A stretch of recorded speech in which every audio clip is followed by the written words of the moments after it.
Bonjour, voici la troisième capsule vidéo de la première séquence qui s'intitule Compter et mesurer avec des nombres. Nous allons y voir comment lire certains graphiques. Il peut être intéressant de se demander comment lire, par exemple, un graphique représentant le nombre d'habitants en France entre les années 1851 et 2010. Horizontalement, il y a les années espacées de manière régulière, de 25 ans en 25 ans. Verticalement, il y a le nombre d'habitants en millions, espacé de manière régulière, de 10 millions en 10 millions. En rouge est tracée la courbe qui représente le nombre d'habitants en France suivant les années.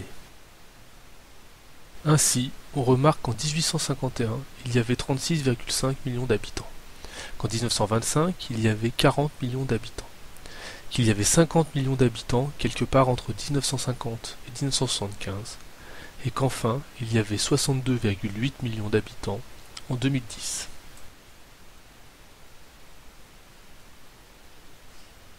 Prenons maintenant la partie court du cahier.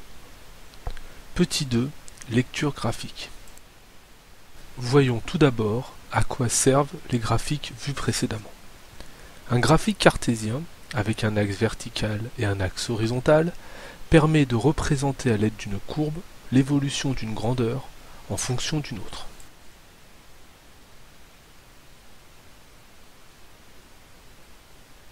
Prenons l'exemple de l'évolution de la taille d'un bébé les mois qui suivent sa naissance. La taille, en centimètres, se trouve sur l'axe vertical. L'âge, en mois, se trouve sur l'axe horizontal.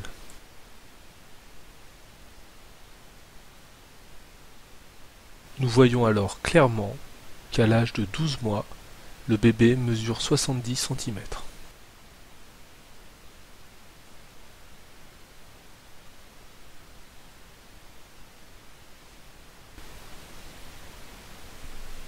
N'hésitez pas à suivre la classe inversée au travers de YouTube, Google+, Twitter ou bien encore Facebook.